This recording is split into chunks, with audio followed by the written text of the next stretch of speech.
뉴스업 시작하겠습니다. 감사원장과 검사 탄핵 사건이 헌법재판관 만장일치로 기각됐죠. 이번 결정이 윤석열 대통령 탄핵 심판에도 영향을 줄지 관심입니다. 대통령 측은 계엄 선포의 정당성이 확인됐다고 주장했는데 오히려 불리하게 작용할 수도 있다는 관측도 나오고 있습니다. 이경국 기자입니다. 윤석열 대통령은 비상계엄을 선포한 배경 중 하나로 야당의 줄탄핵을 꼽았습니다. 끈질기게 정부의 권능을 마비시켜 왔습니다. 방통위원장, 검사, 감사원장에 이르기까지 탄핵하고 또 탄핵했습니다. 때문에 헌재가 감사원장과 검사 3명의 탄핵을 모두 전원일치 의견으로 기각한 것에 대해 법조계 일각에선 윤 대통령 측 주장에 어느 정도 힘이 실릴 수 있다는 해석도 나옵니다. 윤 대통령 측도 야당의 연이은 탄핵으로 인한 국정 마비가 확인됐다며 대통령 탄핵 역시 기각돼야 한다고 주장했습니다. 정당성이 점점 증명되고 있는 것입니다. 대통령에 대한 탄핵도 신속히 기각되어야 마땅하다고 생각합니다. 반면 헌재의 선고가 윤 대통령에게 되레 불리하게 작용할 수 있다는 분석도 있습니다. 헌재는 검사 탄핵 사건 선고에서 헌법이나 법률 위반이 일정 수준 이상 소명된 만큼 국회의 탄핵소추는 헌법 수호를 위한 것으로 봐야 한다고 판시했습니다. 또 부수적으로 정치적 목적이 있다 해도 탄핵소추권이 남용됐다고 단정할 순 없다고도 했는데 이 같은 판단은 야당이 탄핵을 남발했다는 윤 대통령 주장과 오히려 배치된다는 겁니다. 또 국회 봉쇄 시도와 체포조 운용 등 다른 주요 쟁점들이 산적한 만큼 이번 선고가 대통령 탄핵 심판 결론에 결정적 영향을 주긴 어려울 거라는 전망도 나옵니다.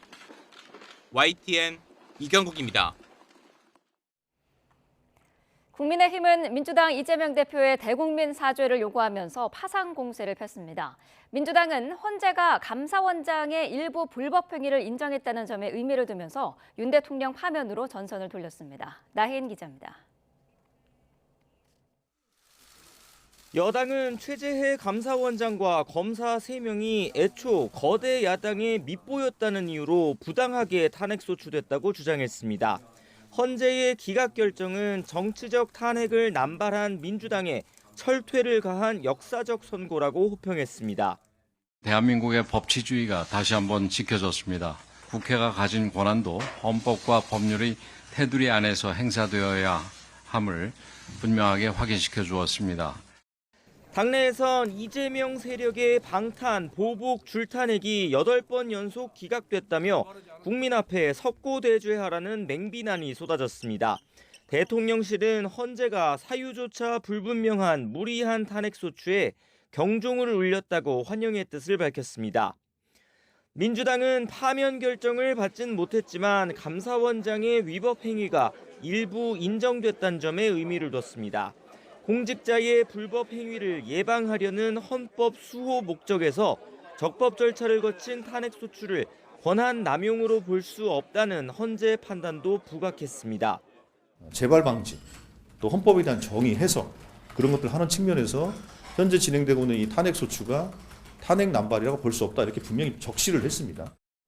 다만 여론의 역풍이 불 가능성을 주시하며 추가 대응은 자제한 채 윤 대통령 파면에 당력을 집중하는 모습입니다.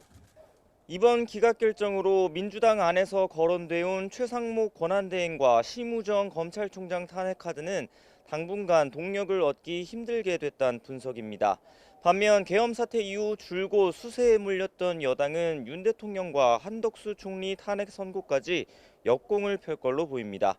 YTN 나인입니다. 윤석열 대통령 측은 대통령 탄핵 심판도 신속히 기각돼야 한다고 주장했습니다. 윤 대통령 법률 대리인단은 기자회견을 열고 윤 대통령이 계엄을 선포한 배경에는 야당이 방탄과 보복 등을 목적으로 잇따라 탄핵 소추를 해 국정 마비를 시도한 것도 포함됐다고 밝혔습니다. 헌재 재판부의 태도 등을 고려했을 때 변론 제기를 신청할 상황은 아니라고 판단한다며 헌재가 윤 대통령 사건을 신속히 처리하겠다고 해놓고 변론 종결 뒤에도 이렇게 심리가 길어지고 있는 건 안타깝게 생각한다고 말했습니다. 굵직한 사건들을 털어낸 헌재가 조만간 윤 대통령 탄핵 심판 선고 기일을 정할지 관심입니다. 아직은 고심을 거듭하는 모습인데요. 신지원 기자가 보도합니다. 헌법재판소는 감사원장과 서울중앙지검장 탄핵 사건 선고 당일에도 오후에 재판관 평의를 열어 대통령 탄핵 심판에 대한 논의를 이어갔습니다. 윤석열 대통령 사건의 선고 기일을 정하지 않고 탄핵 심판의 주요 쟁점을 논의한 겁니다. 아직 재판관들이 찬반 입장을 공유한 상황도 아닌 것으로 알려진 만큼 선고가 예상보다 더 늦어질 가능성도 있지만 문영배 헌재소장 권한대행과 이미선 재판관이 퇴임하는 4월 18일은 넘기지 않을 전망입니다. 지난해 윤 대통령 탄핵안 가결 이후 정계선, 조한창 재판관의 합류로 뒤늦게 8인 체제로 보완되면서 불완전성 논란을 겨우 벗었기 때문입니다. 8인 체제 헌법재판소는 지난달 11차 기일을 끝으로 윤 대통령 탄핵 심판 변론을 종결했습니다. 이후 마은혁 재판관 불임명에 대한 최상목 권한대행의 권한쟁의 심판 등 관련 사건 판결을 선고하며 교통정리를 해왔습니다. 헌법재판소 평의가 길어지면서 윤 대통령 측도 선고 기일을 예의주시하고 있습니다. 헌법재판의 변론이 종결됐고 지금 선고 기일을 기다리고 있는 중입니다. 결심까지의 기간이 최장이었다면 의미가 있지만 결심 이후에 기간이 늘어나는 것은 그것은 최장 기간으로 평가할 문제는 아니다. 헌정사상 처음으로 대통령이 직접 출석해 소추 사유를 반박하고 절차적 문제를 제기했던 탄핵 심판. 헌법재판소는 단 하나의 오점도 남기지 않기 위해 신중에 신중을 기하는 모습입니다. YTN 신지원입니다. 천대엽 법원 행정처장이 윤석열 대통령 구속 취소 결정에 대한 상급심 판단 필요성을 언급한 데 대해 검찰이 불복을 포기한다는 기존 방침을 유지했습니다. 윤 대통령 측은 천 처장의 발언이 부적절했다며 반발했습니다. 김태원 기자입니다. 천대엽 법원 행정처장이 국회에서 윤 대통령 구속 취소에 대한 상급심 판단이 필요하다고 공개적으로 발언하자 다시 한번 고심에 돌입했던 검찰. 천대엽 처장이 어제 즉시항고해서 오늘은 특별히 드릴 말씀이 없고요. 하지만 결국 즉시항고 포기에 대한 입장에 변함이 없다며 기존의 결론을 유지하기로 했습니다.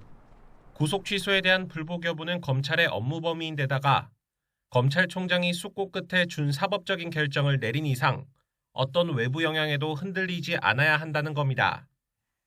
검찰은 또 구속기간 산정 방법이나 구속 취소에 대한 즉시항고 제도에 대해선 법률 해석상의 논란이나 위헌성이 없도록 관계기관과 규정을 정비하는 방안을 논의하겠다고 덧붙였습니다. 윤 대통령 측은 기자회견을 열고 더는 논란이 되지 않았으면 좋겠다며 즉시항고는 검찰이 판단해서 할 일인데 천대엽 법원행정처장이 그 필요성을 언급하는 건 삼권 분립에 정면으로 반한다고 비판했습니다. 즉시항고는 검찰에서 판단해서 해야 될 일입니다. 그것을 법원 행정처장이 즉시항고를 하라고 하는 듯한 취지로 답변하는 것은 삼권 분립의 정면으로 반하는 것입니다. 안팎의 갖은 논란 속에서도 검찰이 즉시항고를 포기하기로 최종 결정한 만큼 윤 대통령의 구속기간 문제 등은 항고 절차가 아닌 본안재판에서 다뤄지게 될 전망입니다. YTN 김태원입니다. 천대엽 법원 행정처장이 윤 대통령 구속 취소에 즉시 항고를 할 필요성을 언급한 것을 두고 여야가 치열한 공방을 벌이고 있습니다.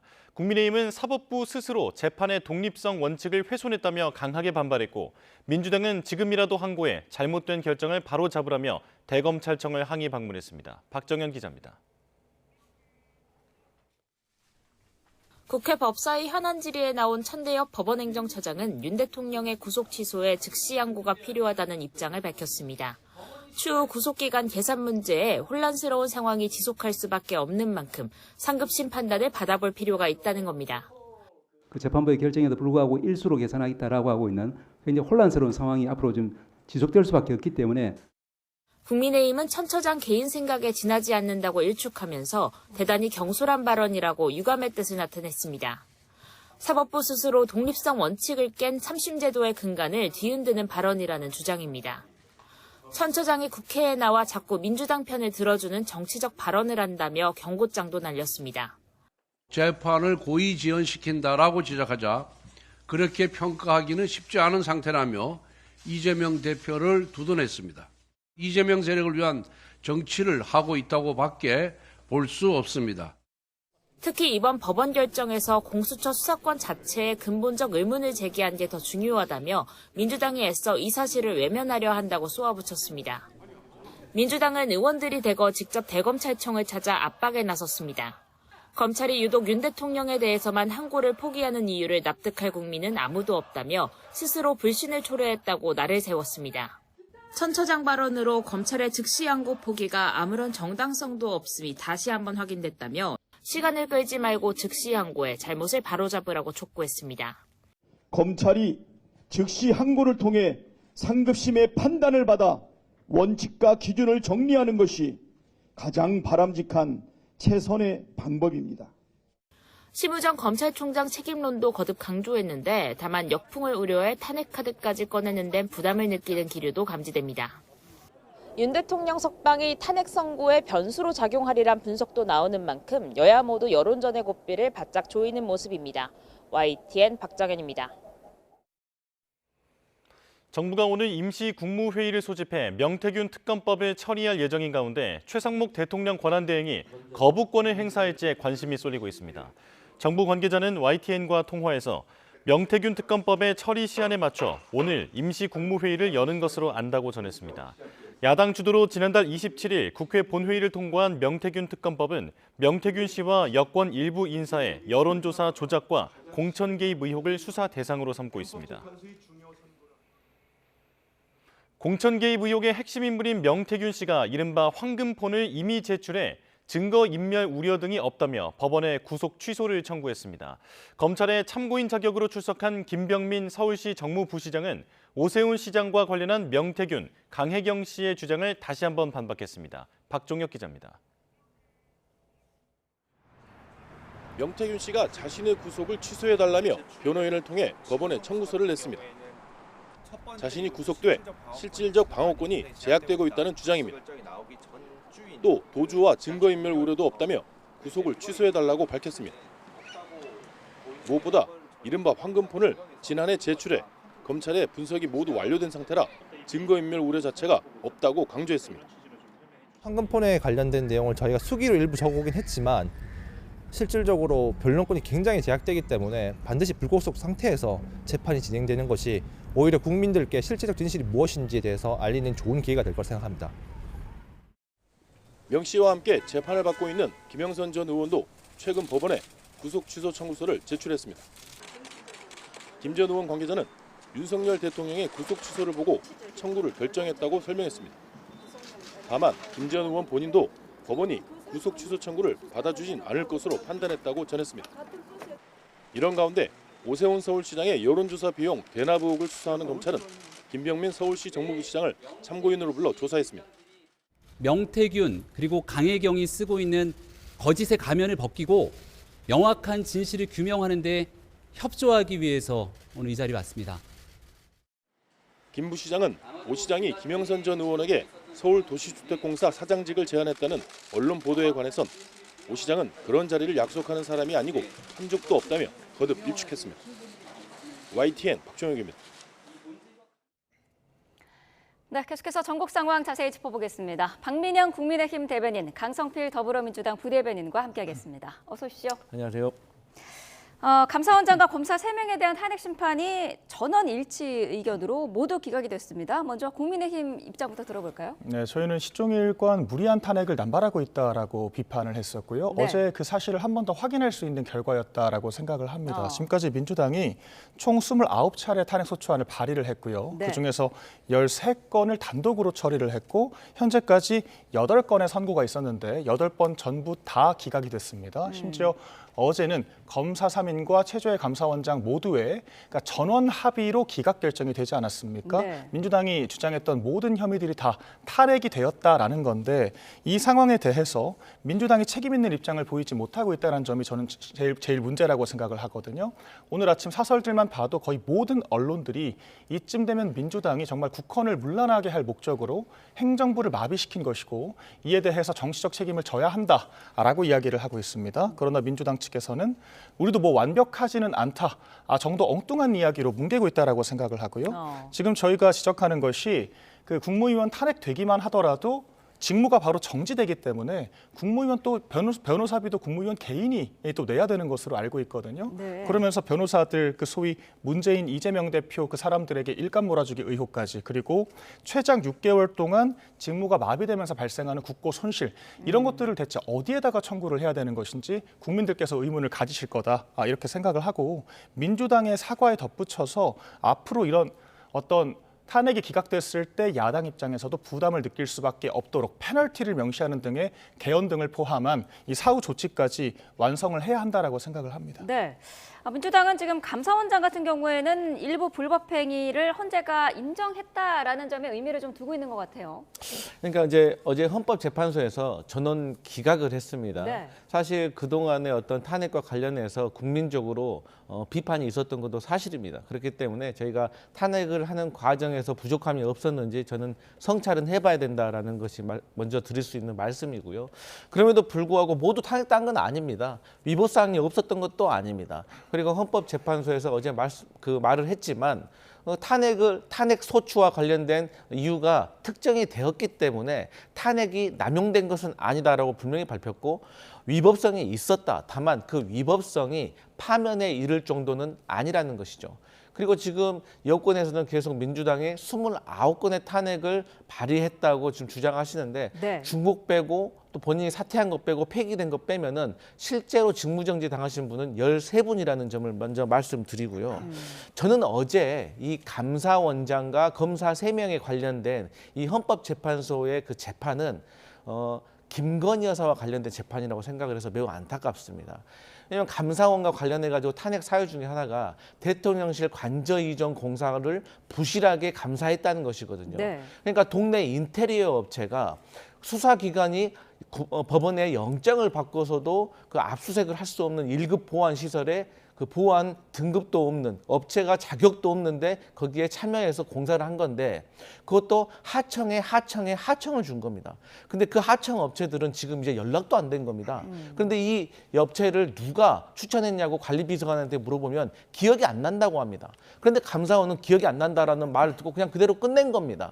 그러니까 누가 이 3g이라는 이 동네 인테리어 업체, 무자격 업체를 관저 그 공사에 참여시켰는지에 대해서 저희 민주당과 많은 국민들은 김건희 여사와 관련이 있다라고 의심할 수밖에 없기 때문에 여기에 대해서도 문제가 있는 것이고 검사 3명에 대한 탄핵도 김건희 여사와 관련된 도이치모터스 주가 조작 아니겠습니까? 7초 통정 매매. 그런데 검찰에서 김건희 여사를 불기소를 하면서 뭐라고 했습니까? 주식 전문가가 아니기 때문에 불기소를 했는데 주변에 23억 번 주식 전문가 아닌 민간인도 있습니까? 이게 말이 됩니까? 그렇기 때문에 여기에 대해서 국민의힘은 계속해서 김건희 여사를 옹호할 것이 아니라 여기에 대해서는 같이 충분히 수사할 수 있는 좀 기회를 만들어야 됩니다. 그러니까 국민들이 분노하는 이유는 뭐냐면 김건희 여사가 지금 유죄다, 범죄자다 이런 게 아닙니다. 이 혐의가 있기 때문에 기소를 해서 재판을 붙여봐야지 이분이 정말로 이 주가 조작에 가담을 했는지 안 했는지를 알 수 있는 거 아닙니까? 이 도이치모터스 주가 조작과 관련된 이 수십 개의 계좌 중에서 1차와 2차 둘 다 사용된 것은 김건희 여사의 계좌밖에 없다는 것을 어제 헌법재판소에서도 말한 거 아니겠습니까? 이 김건희 여사와 관련돼서 충분한 수사가 이루어지지 않았다. 그래서 결과적으로는 어쨌든 기각은 됐지만 네. 그런다고 해서 이 감사원장과 검사 3명이 완전 무죄는 아니다. 이런 말씀 드리겠습니다. 네, 첨언하실 내용이 있으실까요? 예, 좀 반론을 드리자면요. 네. 좀 제가 봤을 때는 유체이탈 화법을 하고 있다고 생각합니다. 길게 말씀은 해주셨지만 결과적으로 김건희 여사에 대해서 2년 넘게 수사를 하고도 아무런 결론을 내지 않았던 것은 문재인 정권 당시의 검찰이었거든요. 만약 그렇게 구체적이고 심각한 문제가 있었다면 왜 문재인 정권 때 기소를 안 했을까요? 전 여기서부터 문제의식이 시작되어야 한다라고 생각하고 결과적으로 국무위원들을 탄핵을 하기 위해서는 단순히 위헌 위법이 있는 것이 아니라 그것이 파면에 이를 정도로 중대한 것인가에 대한 판단이 있어야 한다라고 생각을 하거든요. 네. 실제 재판 기준도 그렇게 되어 있습니다. 그런데 민주당이 일부 의혹만을 가지고 국무위원들을 직무정지를 목적으로 탄핵을 시도했다라는 것이 심각한 문제라는 것이고요. 최재해 감사원장 같은 경우에는 행정부의 어떤 공직기관과 그런 비리 같은 것들을 다 관할하는 그런 위치인데도 불구하고 현재 비상계엄 직전 탄핵이 되면서 100일 가까이 직무가 정지가 됐습니다. 감사원들의 감사 기능이 마비가 된 상태였다라고 봐야 하고요. 외려 성관위 감사에서도 무려 878건의 채용 비리를 발견을 했는데 이런 것들을 칭찬을 해주기는커녕 외려 탄핵을 시키면서 감사원의 감사조차 받을 필요가 없다라고 성관위에게 면죄부만 씌워준 꼴이 됐습니다. 네. 과연 이런 것들이 국가적으로 바람직하다라고 볼 수 있겠냐라고 의문을 던질 수밖에 없는 것이고요. 또한 이 헌법재판소에서 남발이 아니다라고 했다라고 말씀을 하시는데 법적으로 책임을 물을 정도가 아니라고 해서 정치적인 책임이 없다라는 것이 아니거든요. 그러니까 지금 29건 발의만 한 것이지 실제적으로는 자진 사퇴를 했기 때문에 13건이다 이렇게 말씀하시는데 그 방통위원장들 앞선 두 분들 이동관 방통위원장과 김홍일 방통위원장이 자진 사퇴를 한 이유가 뭐겠습니까? 직무정지를 목적으로 탄핵을 한다라는 게 명백하기 때문에 직무정지가 되기 이전에 선제적으로 탄핵을 해서 방통위 업무가 마비되지 않도록 하기 위해서 그렇게 한 것 아니겠습니까? 네. 그런데 이것을 아무튼 사퇴를 했으니까 민주당이 탄핵을 한 건 아니다라고 주장을 하시면 이게 정말 유체이탈이 아니면 뭐겠습니까? 그러니까 그리고 이 탄핵 29건 발의라는 것 자체가 이 문명사회에 정말 전무후무한 일이거든요. 우리 헌정사 역사를 봤을 때 윤석열 정권 이전에 발의된 탄핵 건수가 21건인데 윤석열 정권에서만 29건이 발의가 됐습니다. 어떻게 이런 것들을 정치적 책임이 없고 문제가 아니라고 할 수 있는 것인지 의문을 제기하지 않을 수가 없고요. 이에 대해서 단순히 그런 국무위원들에 대한 피해뿐만 아니라 국가적으로 발생한 손실에 대해서 정말 그 무고죄를 묻겠다라고 하지 않습니까? 이진숙 방통위원장이 전 적극적인 청구권 행사를 해야 된다라고 생각합니다. 네. 근데 제가 반론 안 드릴 수가 없는 게 네. 그 직무정지가 이제 핵심 아니겠습니까? 그러니까 직무정지돼서 일을 중단된 분이 13분인데 그것도요. 이 5명은 비상계엄 이전입니다. 그러니까 그 5분이 방금 말씀하셨던 이진숙 방통위원장 그리고 어제 최재혁 감사원장 그리고 검사 3명입니다. 이 5명이고요. 그 다음에 8명은 비상계엄과 관련된 분들입니다. 박성재 법무부 장관, 조지호 경찰청장, 윤석열 대통령, 한덕수 국무장 이런 분들인 거예요. 그렇기 때문에 여기에 대해서는 말씀하셨던 것처럼 민주당이 정치적으로 책임을 질 부분도 있지만 헌법재판소에서 명시했듯이 탄핵을 남발한 것은 아니다라는 걸 다시 말씀드리고 과거에 지금 김건희 여사 관련된 수사 문재인 정부에서 했다? 맞습니다. 근데 문재인 정부의 검찰총장 누구였습니까? 윤석열 대통령이었습니다. 그때 중앙지검장 누구였습니까? 지금 현재 민주당 이성년 의원인데 당시 중앙지검장 하면서 윤석열 검찰총장에게 압박받았다는 거 아니겠습니까? 그리고 탄핵 29건 맞습니다. 이것도 문제가 있지만 그 원인을 따라가 보면 대통령이 26번이나 거부권을 행사했습니다. 지금까지 윤석열 대통령 이전에 7명의 대통령이 21번의 거부권을 행사하셨는데 윤석열 대통령 혼자서 26건을 하셨어요. 국회에서 민주당이 다수당이지만 법안을 통과시키면 뭐합니까? 다 거부권을 통해 가지고 법안을 통과시킬 수가 없습니다.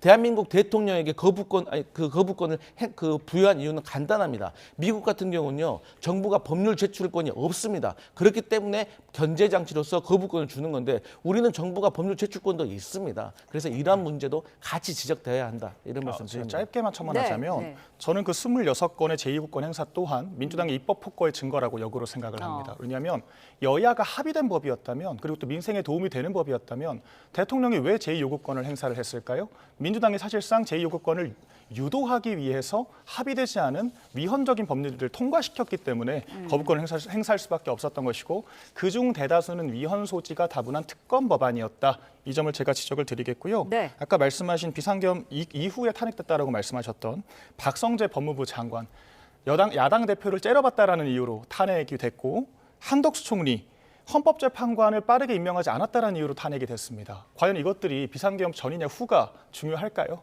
이 점 말씀드리겠습니다. 네. 맞습니다. 째려본 것도 그런데 제 이런 말씀 안 드리려고 했는데 윤석열 대통령 최종 토론에서 뭐라고 하셨습니까? 국회가 박수 안 쳐주고 눈 안 마주쳤다고 했잖아요. 그래서 그런 말은 좀 정치 공세다 이런 말씀 드립니다. 네.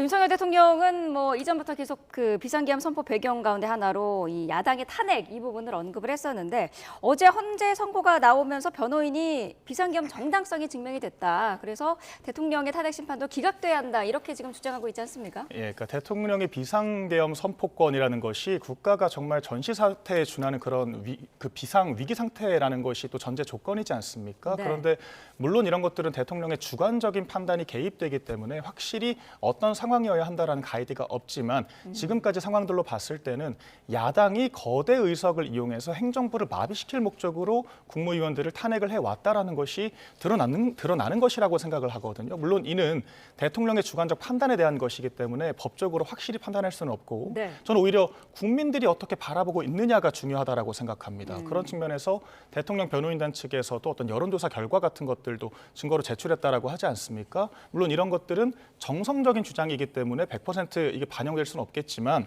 이 정치적으로 비화된 이 문제, 야당은 그럼 과연 책임이 없느냐라고 하는 이 물음에 대해서 정말 많은 국민들이 야당도 책임이 있다라고 이야기를 하고 있는 형국이거든요. 네. 그렇기 때문에 민주당 측에서는 법적으로 있는 권한을 절차를 따라 지켰을 뿐이다라고 이야기를 하지만 법에 적혀 있다라고 해서 무조건적으로 행사할 수는 없는 것이고 우리가 그런 것들을 남용이라고 이야기를 합니다. 또한 그것들이 어떤 행정부를 마비해서 국정을 운영할 수 없는 정도의 수준까지 이르렀다면 이런 것들이 바로 공무 집행 방해와 직권 남용 아니겠습니까?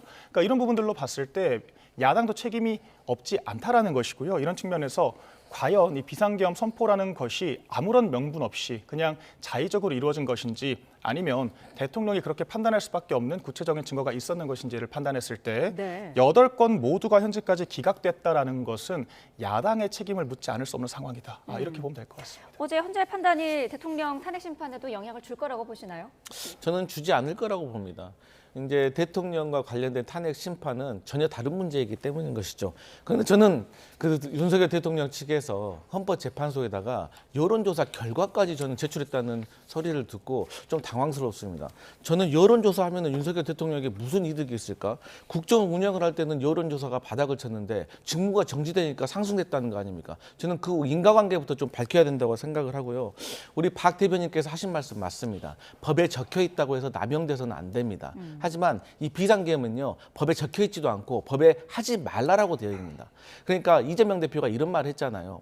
국회에서 탄핵 가지고 치열하게 싸울 수 있습니다. 서로 그런 싸울 수는 있지만 그런다고 집을 태워버리면 안 된다는 겁니다. 저희 민주당이 봤을 때는 윤석열 대통령께서 어쨌든 여소야대 상황에서 국정을 운영하는 것이 애로사항에 있었을 거라고 짐작을 합니다만 그런다고 해서 집을 태우는 그런 불법적인 비상계엄까지 한 것은 탄핵을 면할 수 있는 사유는 안 될 것이다. 이렇게 봅니다. 네, 여야 장외 여론전이 고조되고 있습니다. 민주당은 뭐 도보 행진도 하고 있고요. 천막농성, 인간 띠입기도 하고 있는데 반민주적인 헌재 겁박이다라는 게 국민의힘의 주장이거든요. 어떤 입장이신가요? 이제 저희 민주당 입장에서는 국민들에게 지금의 상황이 위급하다는 것을 평화적인 방법으로 좀 알리고 싶어하는 그런 입장에서 저희가 그 도보 행진도 하고 인간띠 있기도 하고 있는 것입니다. 네. 이 반면에 국민의힘에서 우리 그 민주당이 헌법재판소를 압박하고 있다라고 하는데 국민의힘도 108명의 현역 의원들 중에서 82명의 의원이 기각 혹은 각하를 해달라고 헌법재판소에 탄원서를 냈습니다. 그리고 서천호 현역 의원 같은 경우는 집회에 올라가서 헌법재판소를 부셔야 된다고 했습니다. 이게 과연 국민들이 보셨을 때 민주당이 헌법재판소를 압박하는 것인지 국민의힘이 협박하는 것인지 저는 판단하리라 믿습니다. 국민의힘도 말씀하셨습니다만 지금 개별적으로 릴레이 시위를 하고 있는데 예. 개별적이라고 하기에는 좀 인원의 수가 많거든요. 여기에 네. 대해서는 어떤 생각이 있으신가요? 일단 민주당 상황을 보면 오늘 보도들을 보면 민주당 내에서도 이런 실익 없는 장외투쟁을 왜 하는지 모르겠다. 그리고 8대0 인용될 것이라고 예상을 하면서 지도부가 그렇게 주장을 하면서 막상 이렇게 실익도 없는 그런 장외투쟁을 왜 하느냐, 자기 모순적인 주장이 아니냐라는 그런 내부 성토들이 있었다라고 하더라고요. 그러니까 민주당 내에서조차 그런 이야기가 있었다라는 것이고, 저는 지도부와 개별 의원들이 의견을 내는 것은 전혀 다른 차원의 문제라고 생각합니다. 지도부가 의견을 낸다라는 것은 이건 정말 어떤 공식적인 목소리를 낸다라는 것이거든요. 이를테면 현재 이재명 대표가 한 달 넘게 장외투쟁에 직접 참석을 하고 있지 않습니까? 동원령까지 내리고 있는데도 불구하고 탄반 집회에 비해서 좀 터무니없이 인원이 부족하다라는 그런 또 이쪽의 희화화, 조롱들도 받고 있는 그런 상황인데, 사실 국민의힘 지도부 같은 경우에는 2달 넘게 시종일관 똑같은 입장을 취하고 있는 거거든요. 그러니까 개별 의원들까지 우리가 막을 수는 없지만 지도부 차원에서 특히 여당 지도부인 만큼 책임감 있는 모습을 보여줘야 된다. 그러니까 민주당이 장외에서 투쟁하고 실익 없는 이런 헌법재판소를 압박하는 행위들을 계속하는 동안 누구라도 국정을 책임져야 되지 않겠냐, 이런 의식들이 반영된 결과라고 생각을 하거든요. 이 두 개는 엄연히 구분되어야 한다라고 생각을 하고요. 민주당에서도 개별 의원들이 어떻게 이야기하는 것까지 저희가 다 차단할 수는 없습니다만, 김병주 최고위원 같은 경우에는 지도부인데도 불구하고 탄찬 집회 가서 그 모형 칼을 들고 윤석열 참수 같은 그런 사진까지 찍지 않았습니까? 이런 것들은 정말 지양되어야 한다라고 저는 생각합니다. 네, 어제 권영세 비대위원장이 헌재 결정에 대해서 그 이재명 대표가 민주당이 무조건 수용하는 그런 입장을 밝혀라라고 압박을 했는데, 사실 그 전날 이재명 대표가 유튜브 방송에 나와서 무조건 이거는 승복해야 한다 이런 언급을 했었습니다. 이게 충분하지 않다 이렇게 보는 걸까요? 예, 사실 지금 국민의힘 같은 경우에는 거의 한 달 넘게 지도부에서 일관되게 그런 결과들을 받아들여야 한다라고 이야기를 하고 있거든요. 네. 법치주의 국가에서는 당연하다라는 것이고요. 저희가 지금 헌법재판소의 어떤 절차 진행의 공정성을 얘기를 하고 있기는 하지만 그 공정성이 지켜지지 않았다라고 해서 결과, 그 비가역적인 결과를 뒤집자라고 하는 것은 절대 아니거든요. 근데 이제 민주당에서도 지금 헌법재판소의 불복 움직임을 보이고 있지 않습니까? 장외투쟁을 하고 있고 좀 극단적인 움직임들을 보여주고 있고 삭발식을 한다, 삼보일배까지 한다, 이런 이야기까지 나오고 있는 상황인데, 이런 것들이 과연 민주당 지지층으로 하여금 결과를 받아들일 수 있는 마음의 준비가 될 수 있는 거냐, 이런 의구심이 생길 수밖에 없는 것이고요. 어제 이재명 대표, 그러니까 이틀 전에 이재명 대표가 한 방송에 나와서 저런 메시지를 던진 것은 고무적이라고 생각하지만 네. 지금 현재 민주당이 보여주고 있는 실제 모습과 그 지도부가 보여주고 있는 모습과는 배치되는 측면이 있다. 더욱 명확하게 공식 입장으로서 그런 어떤 승복을 해야 된다라는 메시지를 밝혀주는 것이 필요하다. 저희는 그렇게 생각을 합니다. 민주당 지금 당 차원에서 공식적으로 승복 메시지를 낸 적이 없습니까? 아니, 민주당에서 계속해서 논평을 내고 있고, 저도 이렇게 계속해서 방송에서 승복한다고 말하고 있고, 오히려 국민의힘에서 승복하지 않는 듯한 우회적인 메시지를 내서 저희가 걱정을 하고 있었던 차에 잘된 거 아니겠습니까? 이재명 대표도 당연히 승복해야 된다고 했고, 권영세 비대위원장도 저렇게 승복해야 된다고 하니까 저는 모두가 행복한 어떤 결론을 얻었다고 저는 생각을 하고요. 그럼에도 불구하고 민주당의 집회를 슬로건을 모르시는 것 같아요. 민주당의 집회의 슬로건은 헌재를 지키자는 거예요. 그러니까 서천호 국민의힘 현역 의원처럼 헌재를 부수자는 게 아니에요. 그렇기 때문에 저희가 헌재를 협박하고 그런 것은 아니다는 점을 분명히 말씀드리겠습니다. 근데 그렇게 이야기를 하기에는 현재 그 로텐더 홀에서 이루어지고 있는 민주당의 집회 같은 경우에도 그 피켓에 들어가 있는 내용이 내란 수계 구속하라, 이런 내용들이 들어가 있습니다. 그러니까 대통령을 내란 수계로 기정사실화하고 구속 취소가 된 것을, 그러니까 법원의 판결을 불복을 하면서 다시 구속을 하라고 이야기를 하고 있거든요. 이런 게 어떻게 어떤 법원들과 그런 사법 질서를 수호하기 위한 움직임이라고 볼 수 있는 건지 의구심을 제기할 수밖에 없습니다. 근데 이제 내란 수계 구속하라는 것은 헌법재판소하고는 상관이 없는 일이잖아요. 법원은 그렇게 해도 된다는 이건 말씀이시죠. 검찰에게 말을 하는 거예요. 검찰이 즉시항고를 안 했다는 점을 저희가 말씀드립니다. 네. 오늘 이제 오전에 임시 국무회의가 열리는데 명태균 특검법을 처리할 예정입니다. 국민의힘은 최상목 권한대행이 이제 거부권을 행사해야 된다, 그런 입장인 거죠? 예, 사실 명태균 특검법이라는 것이 이름만 명태균 특검법입니다. 박스가리만 계속해서 하고 있는 것이고요. 그러니까 지금까지 있었던 어떤 아까 말씀하셨던 김건희 특검법이라든지 내란 특검법이라든지 그런 내용들이 모두 다 포함되어 있는 법안이기 때문에 이것은 조기 대선을 앞두고 정쟁용으로 하는 법안이라고밖에 볼 수가 없다라고 생각을 하고요. 네. 여전히 그 안에 이 무제한적인 그런 별건 수사를 허용한다라고 하든지 압수수색을 허용하고 이것을 언론 브리핑까지 하게 만든다라든지 이런 위헌적인 소지가 다분하기 때문에 저희는 일관되게 반대한다라는 입장을 밝히고요. 또한 이 최상목 권한대행 같은 경우에는 저희가 한덕수 총리 복귀가 임박했다라고 생각을 하거든요. 네. 그런데 누군가 권한대행이 중대한 의사결 의사결정을 해야 한다면 그러니까 순수한 임명직인 경제부총리보다는 정말 국회 과반의 인준이라도 받는 총리가 하는 것이 훨씬 바람직하다라고 생각을 합니다. 민주적 정통성이 있다라는 것인데 그렇기 때문에 명태균 특검법도 그렇고 뭐 어떤 마은혁 재판관 임명도 그렇고 정말 중대한 결정을 해야 한다라고 하면 한덕수 총리의 복귀를 기다리는 것이 맞다라고 생각을 하고요. 최상목 권한대행도 그러한 의지로 현상 유지적인 그런 의사결정만 하겠다라는 이야기를 마음을 굳힌 것으로 알고 있습니다. 오늘 최상목 대행이 거부권을 행사하면 민주당은 어떻게 대응할 계획이신가요? 지금 민주당은 사실 마음 같아서는 탄핵하고 싶습니다. 그런데 하도 저렇게 국민의힘에서 탄핵한다고 오해를 하시니까 저희가 탄핵까지는 좀 부담스럽고요. 어쨌든 언젠가 이 모든 것이 사필 규정으로 저는 종결될 거라고 생각합니다. 그럼에도 불구하고 짚고 넘어가야 되는 것은 국민의힘의 이중적인 잣대인 겁니다.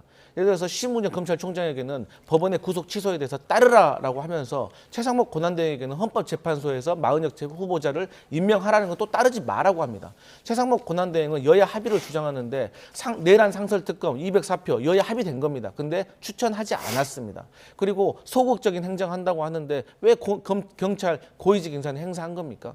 그래서 저는 이 모든 것을 국민들이 보고 있고 윤석열 대통령의 파면이 결정이 된다고 하면 그 이후에 하나씩 바로 잡아갈 것이다. 이렇게 말씀드리겠습니다. 네, 자 오늘 말씀은 여기까지 듣겠습니다. 박민영 국민의힘 대변인, 강성필 더불어민주당 부대변인과 함께했습니다. 고맙습니다.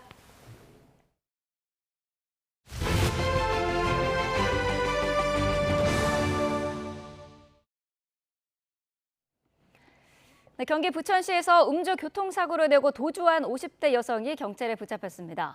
부산에 있는 아파트에서는 전동 휠체어 화재로 주민 11명이 연기를 마셔 병원으로 옮겨졌습니다. 밤사이 사건 사고 이준엽 기자가 보도합니다. 거꾸로 뒤집힌 승용차가 길 위에 누워 있습니다. 어제 오후 6시 20분쯤 경기 부천시 신중동역 인근에서 승용차가 단독 사고를 냈습니다.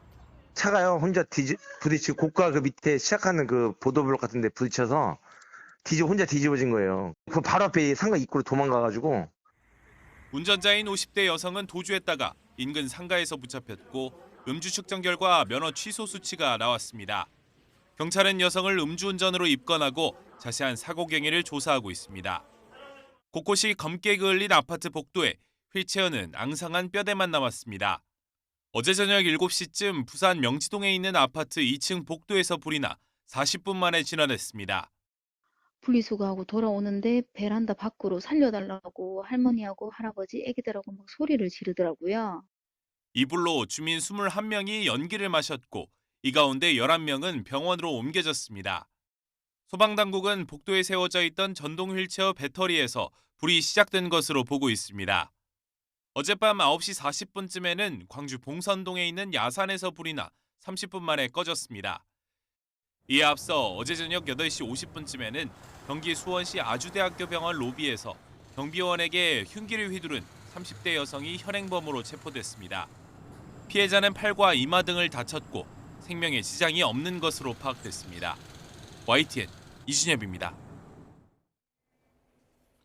지난달 16일 갑작스레 세상을 떠난 배우 김세론. 최근 고 김세론 씨가 유튜브를 통해 이뤄진 사생활 폭로로 고통받았다는 사실이 알려지면서 연예 유튜브를 제재해야 한다는 목소리가 커지고 있습니다. 지난달 24일 국회 국민전자청원 홈페이지에 연예인의 자살 등 피해를 막기 위해 연예 유튜버를 국회 차원에서 강력하게 제재해달라는 내용의 청원이 올라왔습니다. 26일까지 5만 명의 동의를 얻으면 정식 접수되는데 조금 전에 들어가 봤더니 4만 9천 명을 넘었는데요. 아마 곧 완료될 것으로 보입니다.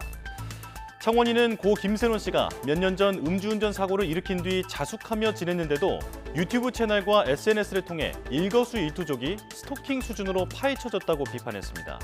그러면서 이런 행태를 통해 수없이 많은 연예인이 스스로 생을 마감하거나 연예계를 떠나는 등 고통에 시달려왔다며 유튜브에도 기존 대중매체에 준하는 기준이 마련돼야 한다라고 강조했는데요. 사실 도를 넘은 유튜버에 대한 법적 처벌은 지금도 이뤄지고 있습니다. 최근 BTS 멤버 등 연예인들에 대한 허위 영상을 무차별적으로 퍼뜨린 유튜버 탈덕수용소 박모 씨가 민형사상 책임을 지게 됐고요.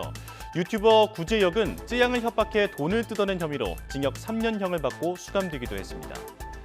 하지만 처벌보다 더욱 중요한 건 이런 일이 반복되지 않도록 예방하는 일이겠죠. 국회 청원인은 기존 대중매체였다면 자체 정화되고도 남았을 수준의 행태가 유튜브 세상에선 아무런 제한 없이 진행되고 있다고 지적했습니다. 이번 일 같은 비극이 반복되지 않도록 윤리와 제도에 대한 사회적 논의를 더는 미뤄서는 안 될 것 같습니다. 유튜브 채널 폭로로 시작된 배우 김수현의 사생활 의혹 여파가 커지고 있습니다. 김수현 측은 명백한 근거와 함께 다음 주 입장을 내놓겠다고 예고했습니다. 김승환 기자가 보도합니다.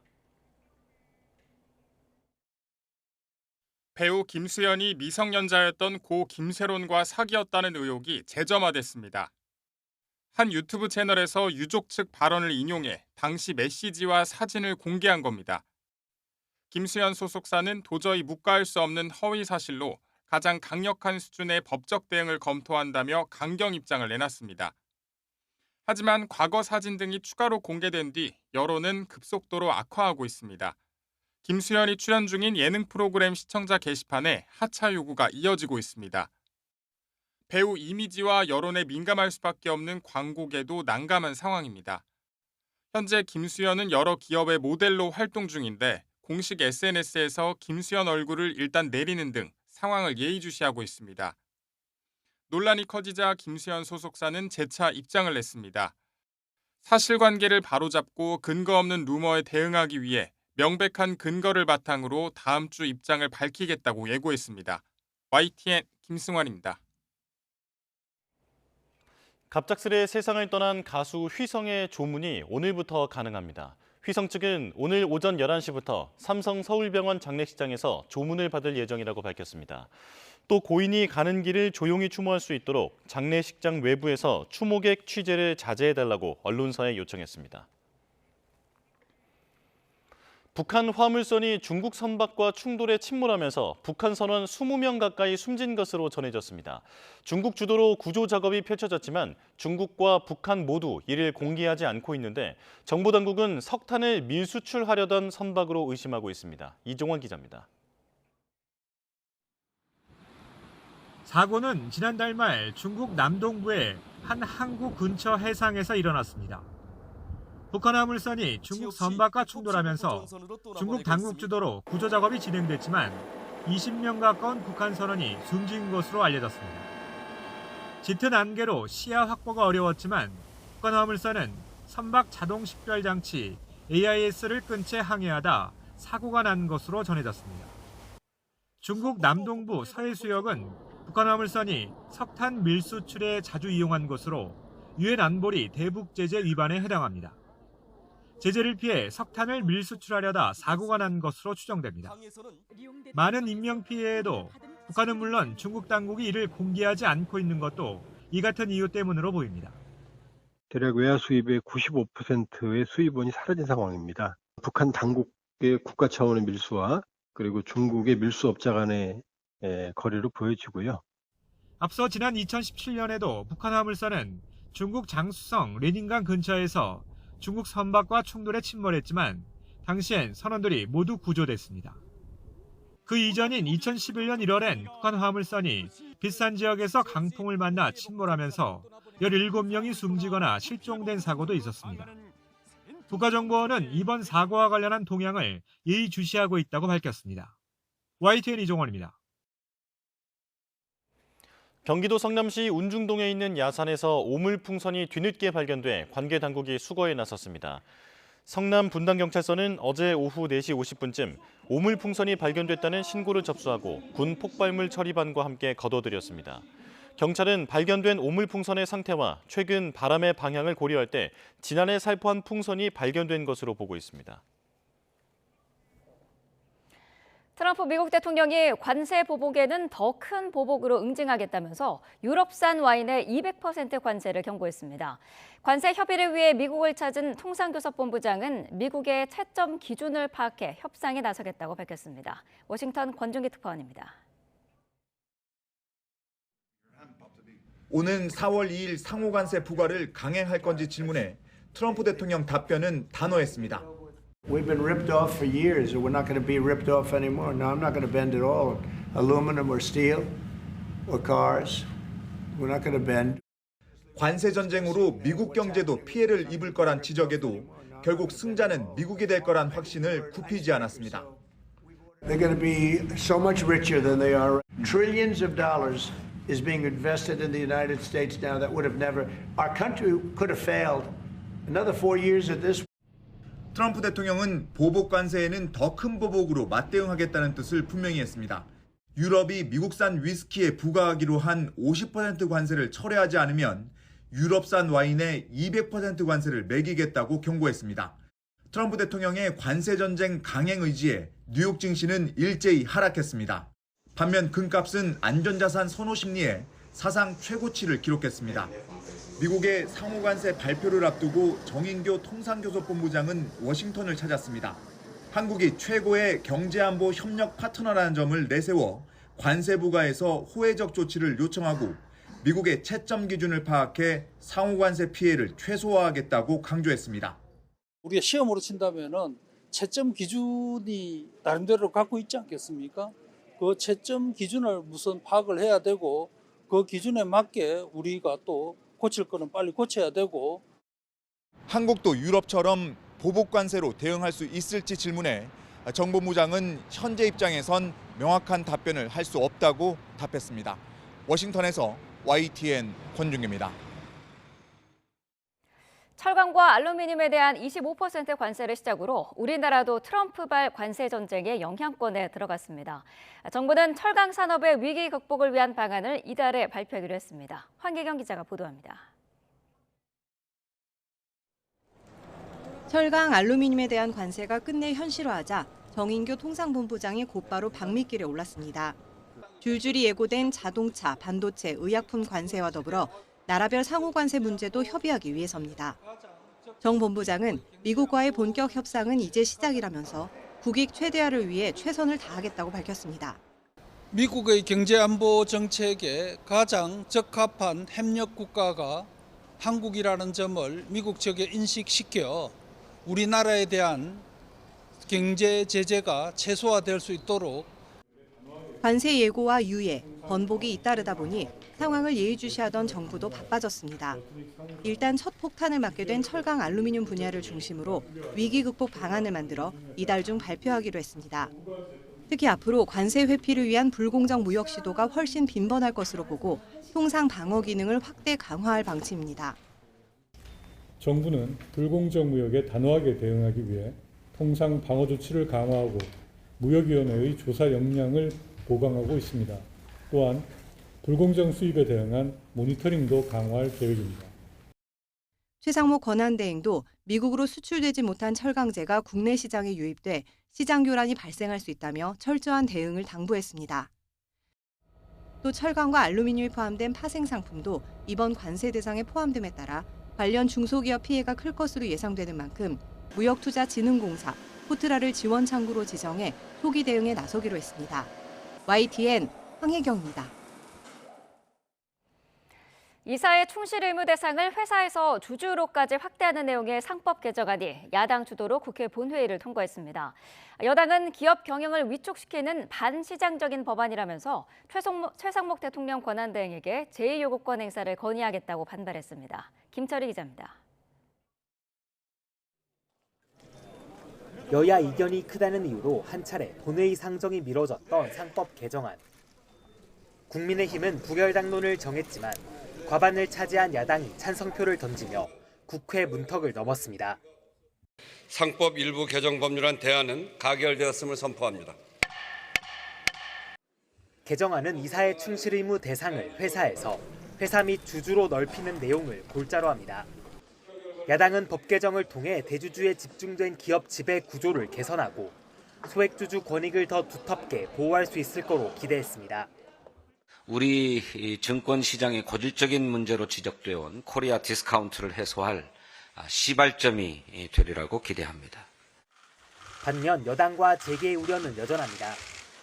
경영진을 상대로 한 소송이 남발하면서 성장에 쏟아야 할 자원을 경영권 방어와 법정 싸움에 투입해야 할 거라는 논리입니다. 경영권 위협이 상존하는 상황에서 어느 기업인이 새로운 사업에 도전을 하겠습니까? 민주당은 대한민국의 기업가 정신을 말살하려 하고 있습니다. 또 주주들 단기이익의 중요성이 커지면서 기업들이 배당 확대나 단기 주가 상승에만 집중하게 될 거라는 주장도 나오고 있습니다. 이에 국민의힘은 명태균 특검법과 방통위법에 더해 상법 개정안에도 최상목 권한대행이 제2요구권을 행사할 것을 요청했는데 여권 일각에선 다른 목소리도 흘러나왔습니다. 이복현 금융감독원장이 주주가치 제고와 관련한 논의를 원점으로 돌릴 수는 없다며 제2요구권 행사에 직을 걸고 반대하겠다고 밝혀 논란이 예상됩니다. 검사 때 자기 하고 싶은 대로 하던 그 습관이 지금 금감원장이라는 막중한 그런 자리에서도 나오는 것 같아서 안타깝고, 최상목 대행이 상법 개정안에 제2요구권을 행사하면 법안은 다시 국회로 돌아와 재표결을 거치게 됩니다. 탄핵 정국과 맞물려 또 한 차례 충돌이 전망됩니다. YTN 김철입니다. 상법 개정안이 국회 본회의를 통과하자 재계는 유감을 표하며 최상목 대통령 권한대행의 제2요구권 행사 여부를 주목하고 있습니다. 대한상공회의소는 논평을 통해 매우 안타깝게 생각한다며 일반적인 의사결정까지 소송 대상이 될 가능성이 커진 만큼 중장기 투자 등 과감한 의사결정이 어려워졌다고 지적했습니다. 또 한국경제인협회는 특히 행동주의 펀드가 과도한 배당을 요구하거나 단기 이익을 위해 경영에 개입하게 될 것이라며 심각한 부작용을 초래하는 상법 개정안에 제2요구권을 행사되길 희망한다고 밝혔습니다. 홈플러스가 신용등급 하락 사실을 갑자기 통보받고 기업회생을 신청했다는 기존 해명과 달리 사전에 이미 등급 하락 사실을 알고도 800억 원이 넘는 전자 단기 사채를 발행한 것으로 드러났습니다. 이복현 금융감독원장은 홈플러스 납품업체는 물론 개인 투자자들로까지 피해가 번지는 상황에서 금감원의 직접 검사가 불가피한 상황이라고 밝히고 검사에 착수했습니다. 류환홍 기자입니다. 홈플러스는 지난 4일 기습적으로 법원에 기업 회생을 신청하면서 갑자기 신용등급이 하락해 단기자금 이슈가 발생할 가능성이 있다는 점을 사유로 꼽았습니다. 그러나 홈플러스는 보도자료를 통해 기업 회생 신청 7일 전 신용등급이 하락할 수 있다는 1차 통보를 받았었다고 해명했습니다. 지난달 25일 1차 통보를 받고 다음 날 재심을 청구했지만 이틀 후 28일에 신용등급 하락 최종 통보를 받았습니다. 그런데 1차 통보를 받은 지난달 25일 홈플러스는 마지막으로 전자단기사채, 즉 전단체 820억 원어치를 발행했습니다. 즉 투자자들이 피해를 볼 수 있다는 점을 알 수 있었다는 말입니다. 홈플러스 전단체 발행 주관사 중 하나인 신영증권은 사전에 신용등급 하락 사실을 알고도 사채를 발행해 투자자에게 손실을 떠넘겼다면 형사고발을 검토할 수 있다는 입장입니다. 홈플러스 대주주인 MBK 파트너스를 향한 비난도 거세지고 있습니다. 2015년 5천억 원을 투자한 후 수억 원의 운용 보수를 챙긴 사실을 들어 김병주 회장이 사죄를 출연해서라도 홈플러스 사태에 책임 있는 자세를 보여야 한다는 주장도 나오고 있습니다. 홈플러스 전단체를 산 개인 투자자 20여 명은 비상대책위원회를 결성해 홈플러스와 증권사를 믿고 투자했는데 피해를 보게 됐다며 상거래 채권으로 분류해 변제해 줄 것을 촉구했습니다. 사태가 심각해지자 이복현 금융감독원장은 홈플러스 피해 이슈에 대한 검사가 불가피하다고 밝혔습니다. 아마도 최소한의 범위 내에서의 검사는 불가피하지 않나 이렇게 생각을 하고 있어서 이번 주 중으로 한번 그 계획을 좀 짜서 우리 금융위원장께서 좀 보고를 드리고 어쨌든 지침을 좀 받아갖고 한번.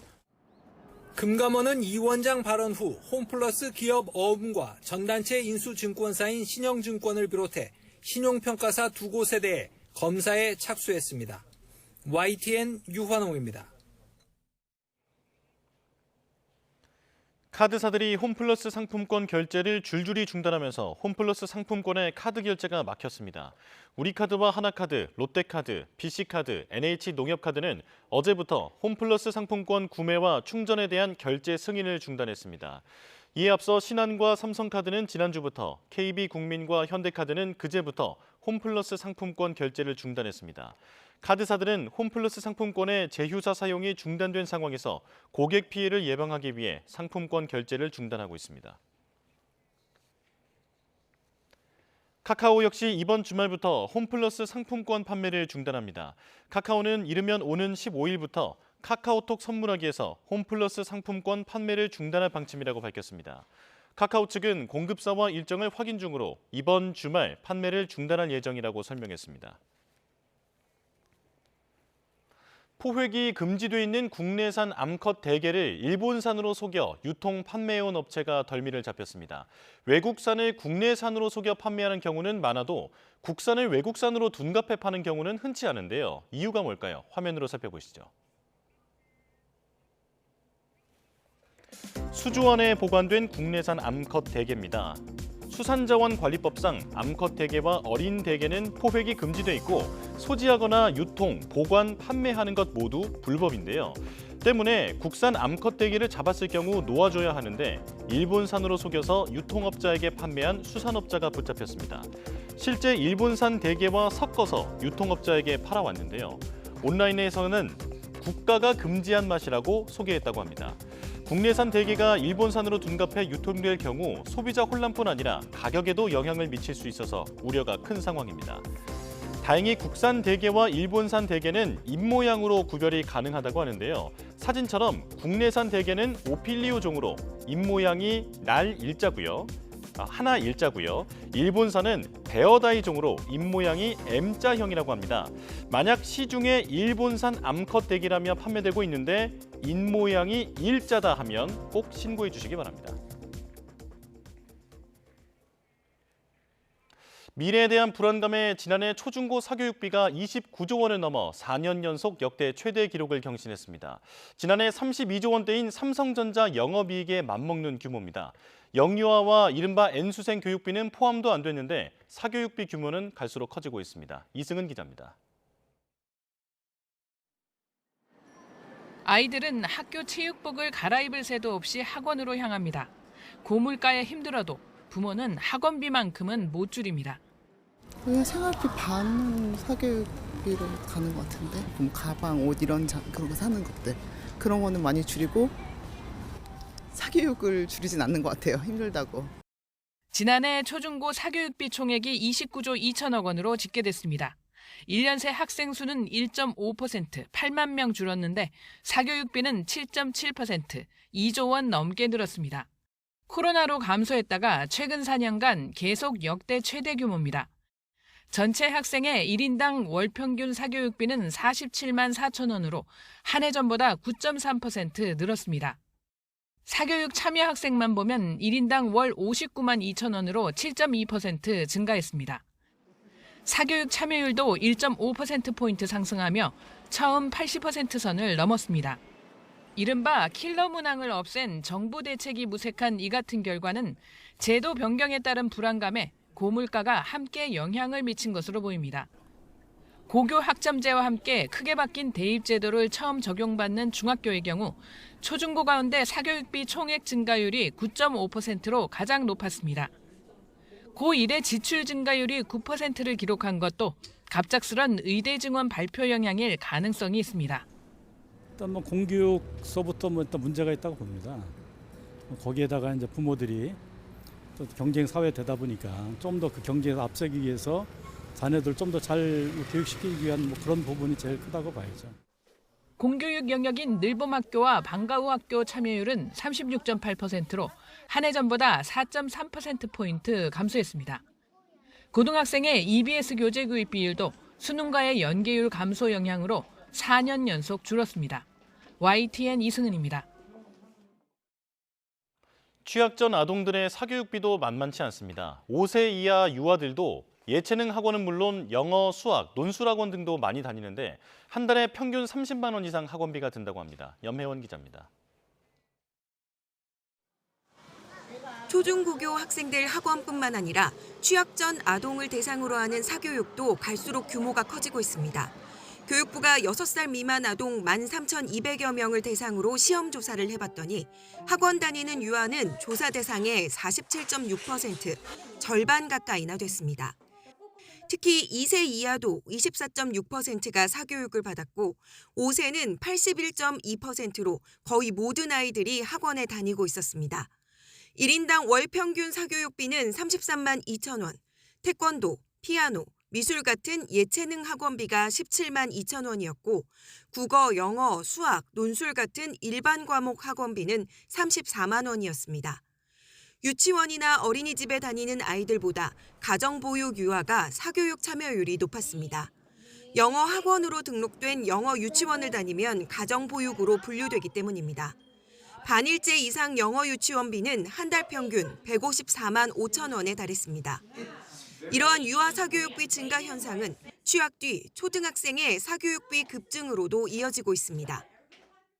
우리 아이들을 제대로 한번 잘 키워보겠다고 하는 심리들이 많이 작동되는 것 같고, 사교육 참여율이 많아지다 보면 거기에 같이 동조해서 하는 것들이 좀 많이 있는 것 같습니다.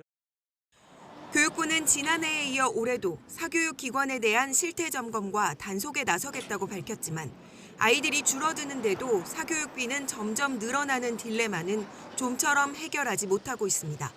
YTN 염혜원입니다. 오늘부터 전국에서 모바일 주민등록증을 발급받을 수 있습니다. 행정안전부와 디지털 플랫폼 정부위원회는 오늘부터 서울과 부산, 광주의 주민센터에서도 모바일 주민등록증 신청을 할 수 있다며 모바일 주민등록증 전국 발급 시대가 시작된다고 밝혔습니다. 이에 따라 오늘부터 주소 등록상 주소지 관할 기초지자체의 주민센터에서 모바일 주민등록증 신청을 할 수 있고, 오는 28일부터는 주소지와 상관없이 모든 주민센터와 온라인 정부24에서도 신청할 수 있습니다. 트럼프 미국 대통령이 집권 1기 때와 마찬가지로 김정은 북한 국무위원장과의 관계를 구축할 거라고 밝혔습니다. 2기 행정부에서도 김정은 위원장과 만날 가능성을 언급한 건데 트럼프 대통령은 북한을 또 핵 보유국이라고 지칭하기도 했습니다. 워싱턴 홍상희 특파원입니다. 트럼프 미 대통령이 김정은 북한 국무위원장과 다시 만날 가능성을 시사했습니다. 마르크 루이터 북대서양 조약기구 나토 사무총장과 회담에 앞서 1기 때처럼 북한과 관계를 재정립할 계획이 있느냐는 질문에 그럴 것이라고 답했습니다. Well, I would. I had a great relationship with Kim Jong-un, North Korea. If I wasn't elected, if Hillary got in, you would have had a nuclear war with North Korea. 과거는 물론 지금도 김정은과 좋은 관계라고 강조하면서 북한을 핵 보유국이라고 다시 지칭하기도 했습니다. 지난 1월 취임식 직후 북한이 핵 보유국이라고 말한 이후 두 번째 언급입니다. So I have a great relationship with Kim Jong-un, and we'll see what happens. But certainly he's a nuclear power.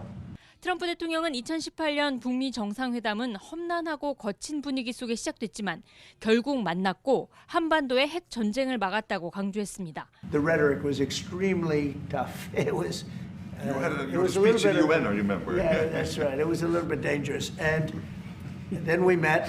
They asked for a meeting, and we met. 또 북미 정상회담 덕분에 북한도 올림픽에 참여해 한국이 엄청난 성공을 거둬 트럼프 1기 행정부의 업적이 됐다고 주장했는데 평창 동계올림픽은 1차 북미 정상회담 전에 열렸습니다. 트럼프 대통령이 김정은 위원장과 관계를 재구축하겠다는 의지를 밝히면서 2019년 하노이 회담 결렬 이후 북미 정상회담이 다시 추진될 가능성도 점차 커지는 분위기입니다. 하지만 우크라이나 전쟁 종식과 세계 각국을 대상으로 한 관세 정책 등 풀기 힘든 현안들로 북미 정상회담을 조기에 성사시키기는 쉽지 않다는 분석이 나옵니다. 워싱턴에서 YTN 홍상입니다. 푸틴 러시아 대통령이 우크라이나와 30일간 휴전하는 방안에 대해 원칙적으로는 찬성하지만 추가 논의를 진행할 필요가 있다고 밝혔습니다. 푸틴 대통령은 루카셴코 벨라루스 대통령과 정상회담 뒤 가진 기자회견에서 휴전 자체는 옳고 이를 지지할 것이지만 논의해야 할 문제들이 있다고 말했습니다. 그러면서 휴전안의 세부 내용을 논의하기 위해 트럼프 대통령과 전화 통화할 수 있다고 밝혔습니다. 트럼프 미국 대통령은 스티븐 위트코프 중동 특사가 러시아를 방문해 매우 진지한 대화를 하고 있다며 러시아가 휴전에 동의하길 희망한다고 밝혔습니다. 트럼프 대통령은 현지 시간 13일 백악관 집무실에서 마르크 류터 나토 사무총장을 만난 자리에서 우크라이나는 완전한 휴전에 동의했다며 이같이 말했습니다. 또 푸틴 러시아 대통령이 30일 휴전 방안에 대해 추가 논의가 필요하다고 언급한 것과 관련해 긍정적이지만 완전하지는 않다고 밝혔습니다. 헌법재판소가 윤석열 대통령 탄핵 심판 선고를 위한 숙고를 이어가고 있습니다. 선고가 사실상 17일 이후로 미뤄지면서 역대 대통령 탄핵 심판 사건 중 가장 긴 시간 심리가 이루어진 사건으로 기록될 전망입니다. 자세한 내용 취재기자 연결해 알아보겠습니다. 이경국 기자. 네, 헌법재판소에 나와 있습니다. 네, 윤 대통령 탄핵 심판 선고 기일은 아직 정해지지 않은 상황이죠. 네, 그렇습니다. 통상 헌재는 선고 2, 3일 전에 선고기일을 양측에 통지를 하고 언론에도 공개를 합니다. 그런데 저희가 오늘 아침에 확인해 본 결과 국회와 윤 대통령 양측 모두 통지를 받지 못했다고 설명을 했습니다. 결국 윤 대통령 탄핵 심판 선고는 빨라야 다음 주에 진행이 될 것으로 보이는데요. 이로써 윤 대통령 사건은 역대 대통령 탄핵 사건 가운데 가장 긴 평의 기간을 기록하게 됐습니다.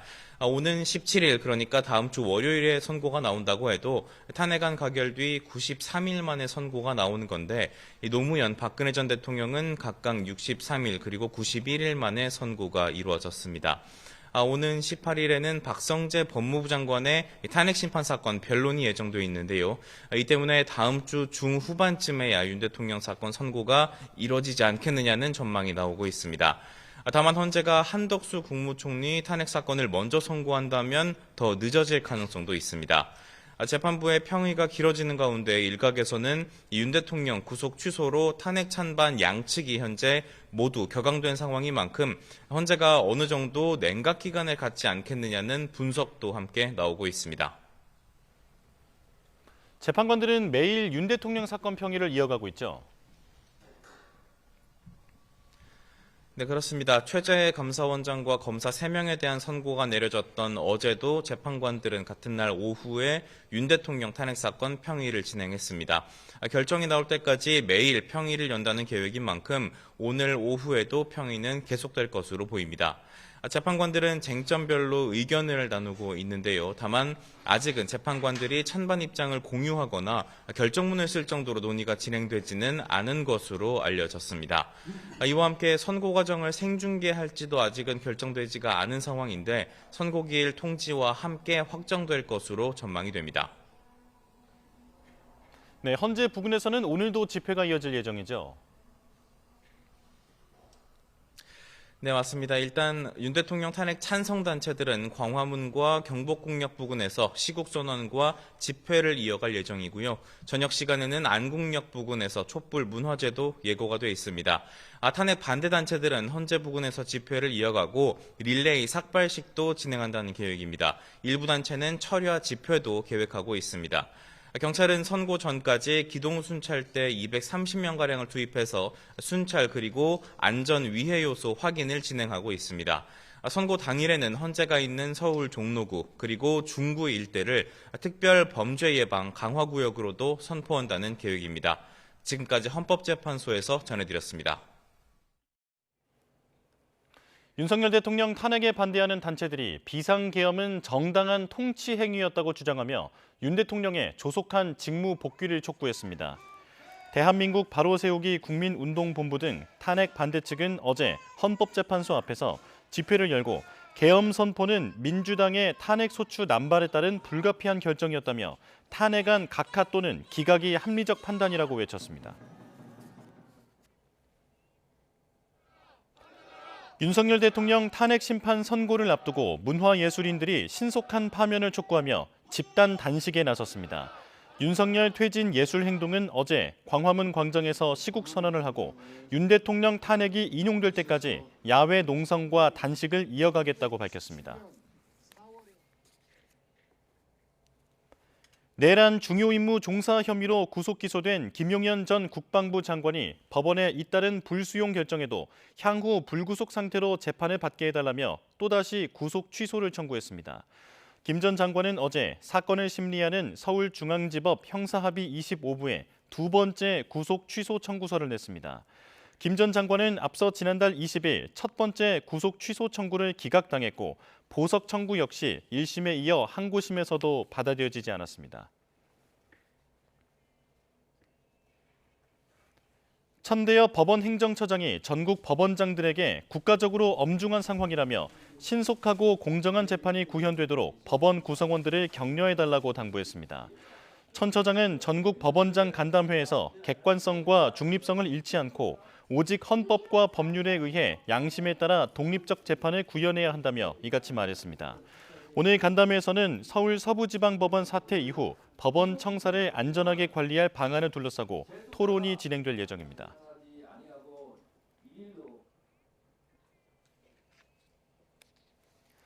윤석열 정부의 내란 혐의 진상 규명을 위한 국정조사 결과 보고서가 국회 본회의에서 야당 주도로 채택됐습니다.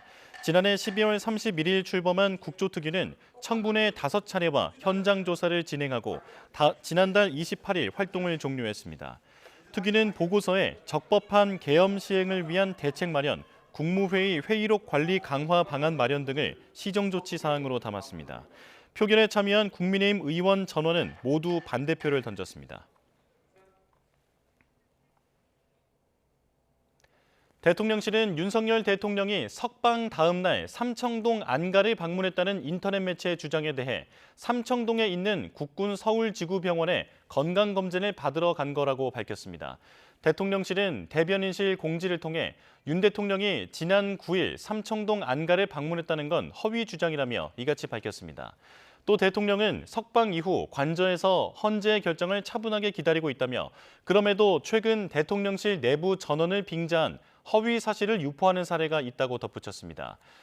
또 대통령실은 이와 같은 악의적인 허위 사실 유포 행위에 대해서는 강력하게 대응할 방침이라고 강조했습니다. 대통령실 관계자는 건강검진은 윤 대통령이 서울구치소에 50일 넘게 수감돼 있었던 만큼 주치의가 간단한 검진이 필요하다는 의견에 따라 한 거라고 설명했습니다.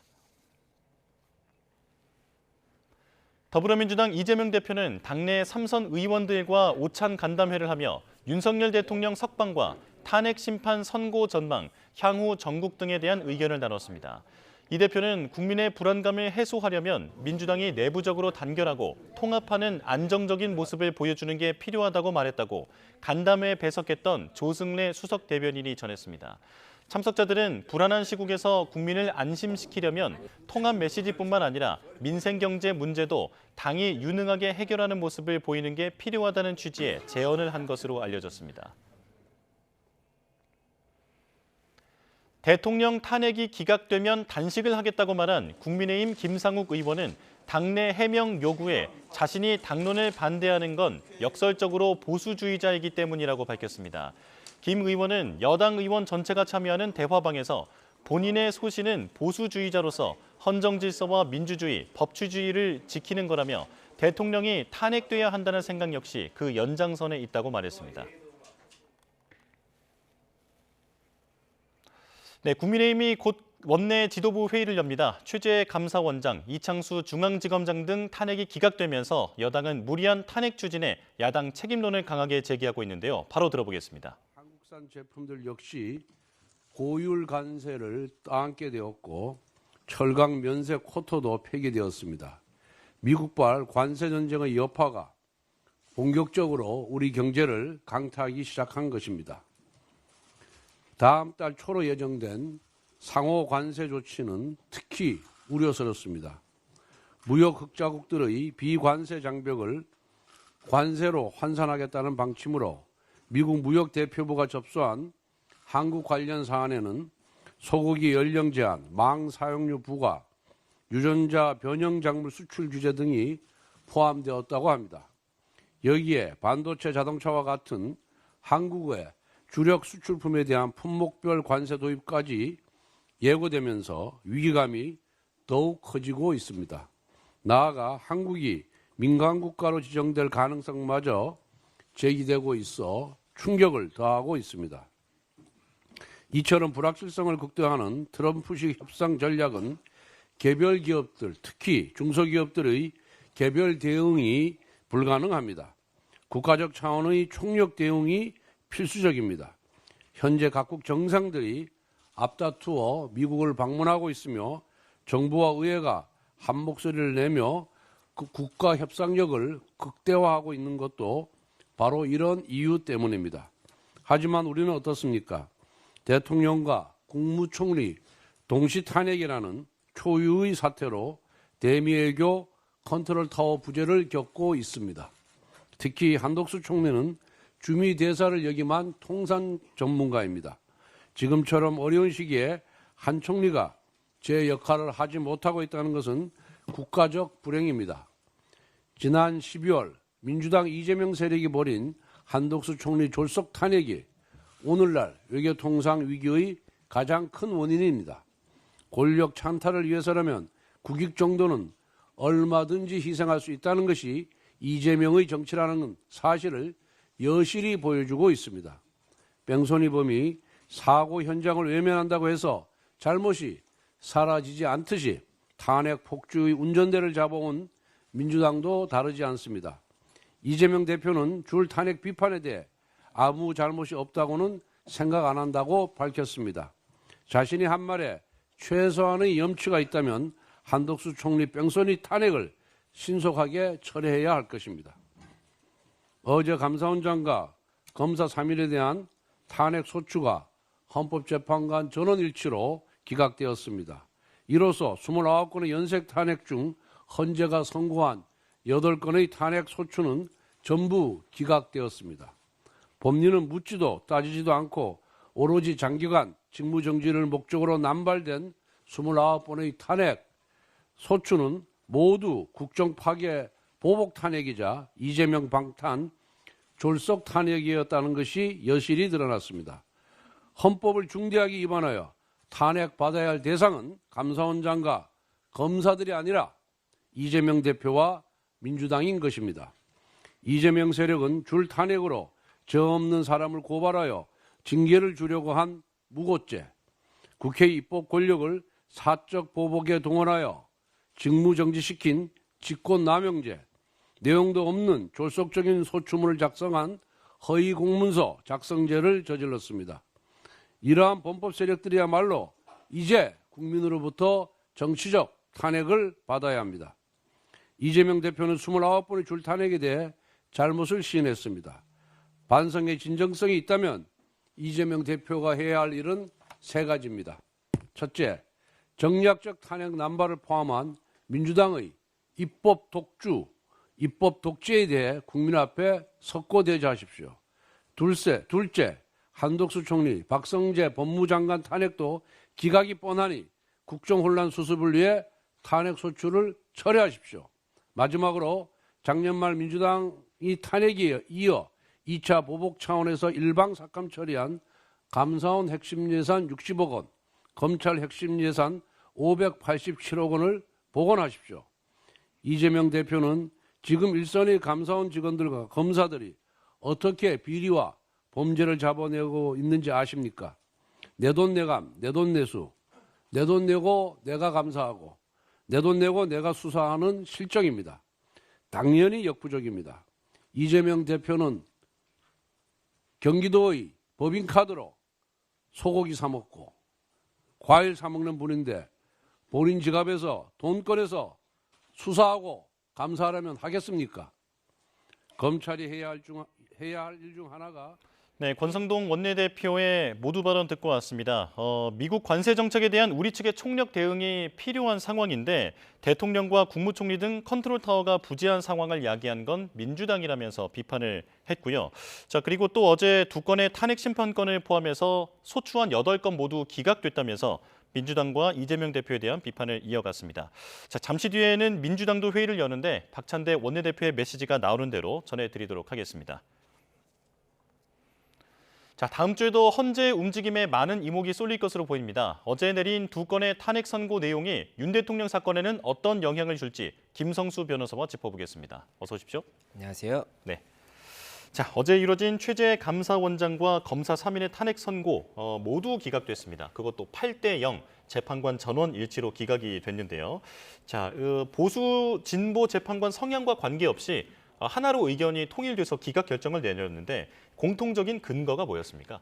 예, 이 부분 조금 설명을 드려야 될 것 같습니다. 일단 어제 이 2건에 대한 선고가 있다라고 볼 수가 있고 이 사건 번호로만 보면은 이제 4건입니다. 그래서 2024 헌라 2번이 이제 최재 감사원장에 대한 탄핵 사건이었고 2024 헌라 3부터 4, 5까지가 이 3명의 검사, 이창수 중앙지검장으로부터 이 최재훈 이 부장검사까지 이 3명의 검사에 대한 탄핵 사건이었다고 볼 수가 있습니다. 그래서 이 최재 감사원장의 이 선고 내용부터 조금 정리를 드리자면 일단 결론에 대해서는 이 재판관 8인이 모두 다 이 파면에 이를 수 없다. 그렇기 때문에 탄핵 사건을 기각한다라는 판단을 했습니다.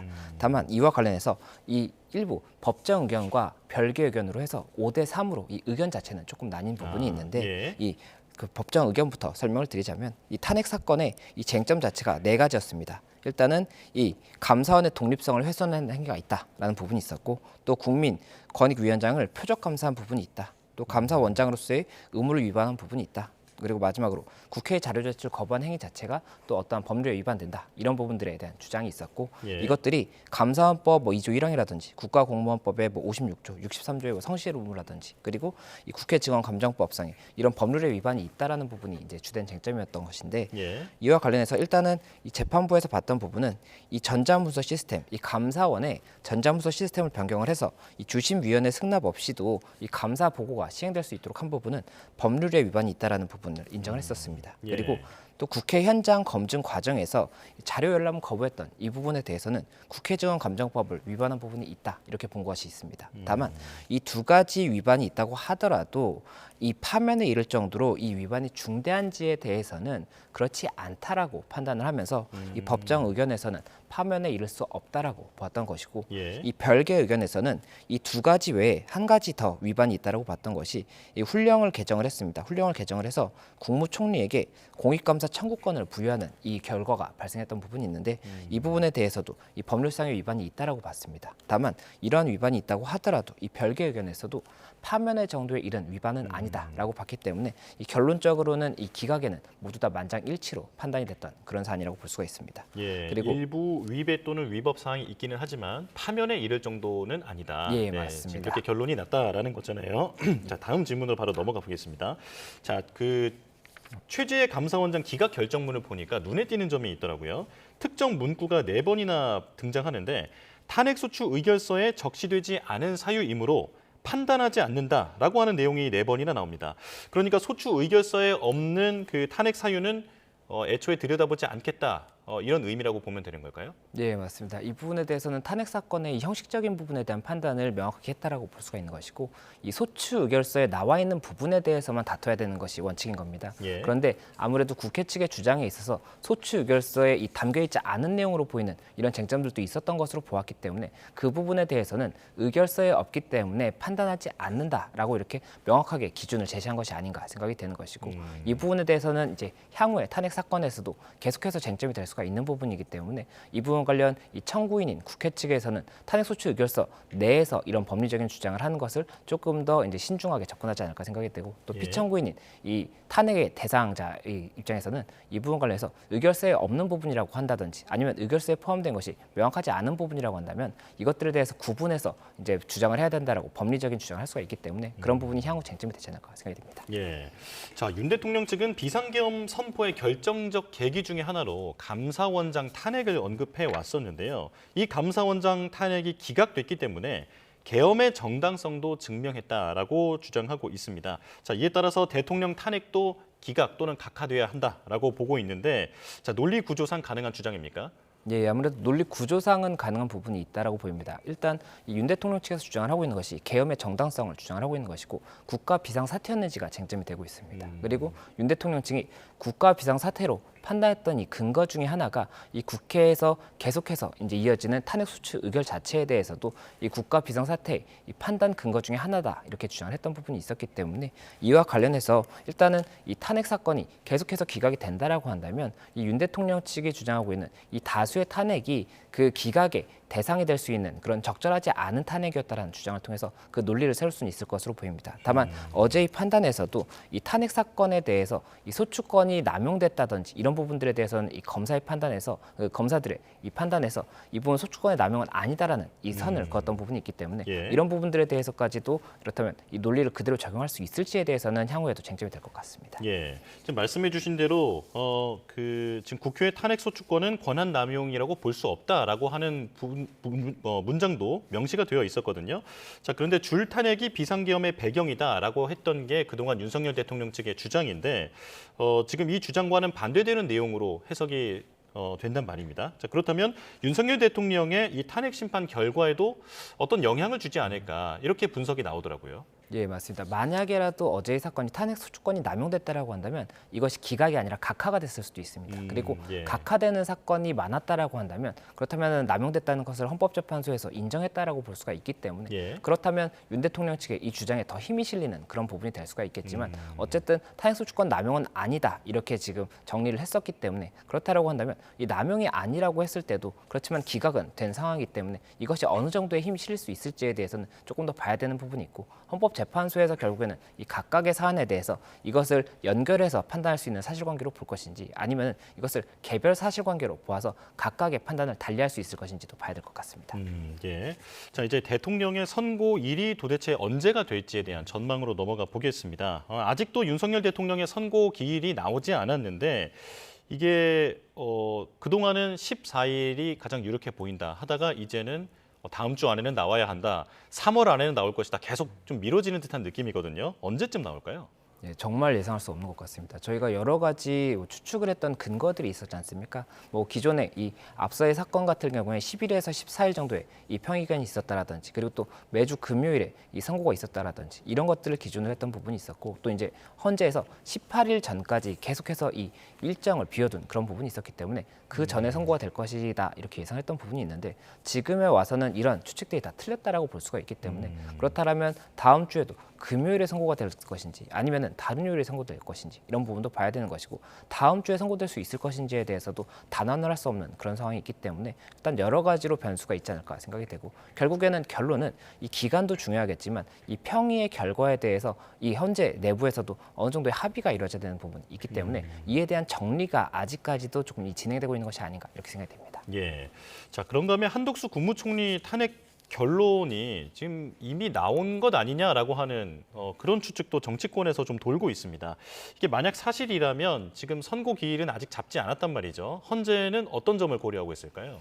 예, 아무래도 한덕수 총리의 사건 같은 경우가 사실관계라든지 이런 부분이 조금 더 간명하기 때문에 이 부분 선고에 대한 결과는 나왔던 것이 아니냐 이런 이야기가 나오는 것으로 보입니다. 다만 지금 현재 만약 그런 결과가 있음에도 불구하고 선고 시기를 고심하고 있다라고 한다면 아무래도 세간에서 나오고 있는 이야기가 이 선고와 관련해서 사실관계 중에 이 계엄과 관련한 사실관계가 있거든요. 그렇다 보니 이 계엄에 대해서 헌재에서 어떻게 이 사실관계를 보고 있는지 이런 것들에 대한 판단을 예단할 수 있는 그런 부분이 될 수가 있기 때문에 그 시기에 대해서 고심하고 있다 이런 얘기가 나오는 것 같습니다. 예, 자, 이 검찰의 즉시 항고 포기 이 부분에 대해서도 좀 짚어보겠습니다. 오늘 자정까지는 지금 검찰의 즉시 항고가 가능하다라고 하는 게 천대엽 법원 행정처장의 메시지였습니다.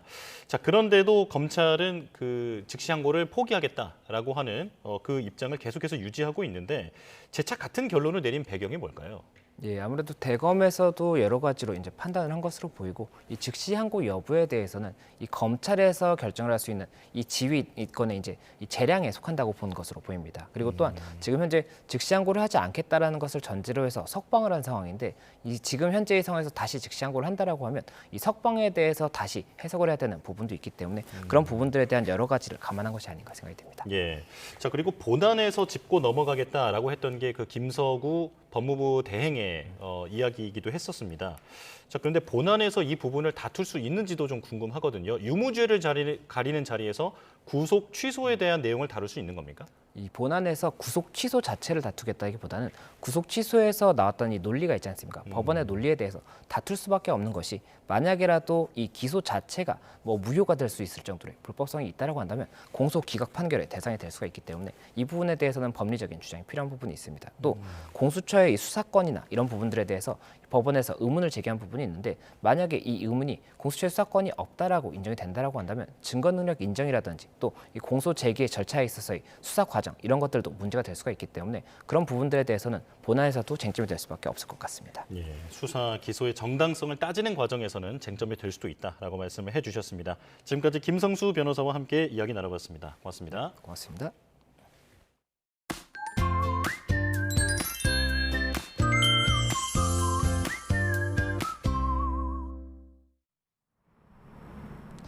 주말을 하루 앞두고 오늘 전국에 맑은 하늘이 드러났습니다. 어제 유입됐던 황사도 밤사이 깨끗한 동풍이 불어들면서 모두 해소가 됐는데요.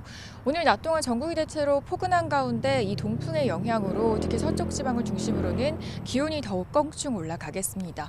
오늘 서울 한낮 기온이 18도로 올해 들어서 가장 높을 것으로 보이는데요. 오늘 나오실 때는 이렇게 크게 벌어진 일교차에 대비해서 입고 벗기 쉬운 겉옷 챙기셔야겠습니다.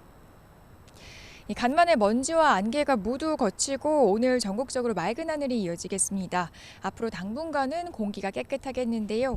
다만 대전과 광주, 전북에서는 오늘 낮까지 잔류하는 황새의 영향으로 미세먼지 농도가 잠시 짙어질 수 있겠습니다. 이 쌀쌀함이 감돌았던 아침을 뒤로하고 앞으로 기온이 빠르게 올라가겠습니다. 특히 태백산맥을 넘으면서 따뜻해진 동풍의 영향으로 서쪽 지방에서 기온이 크게 올라가겠는데요. 서울 한낮 기온이 18도로 4월 중순처럼 포근하겠고 대전이 20도, 광주 21도 예상됩니다. 주말인 내일도 포근하겠지만 남해안과 제주도를 중심으로는 비가 내리겠고요. 휴일인 모레는 북쪽에서 찬 공기가 내려오면서 날씨가 급변하겠습니다.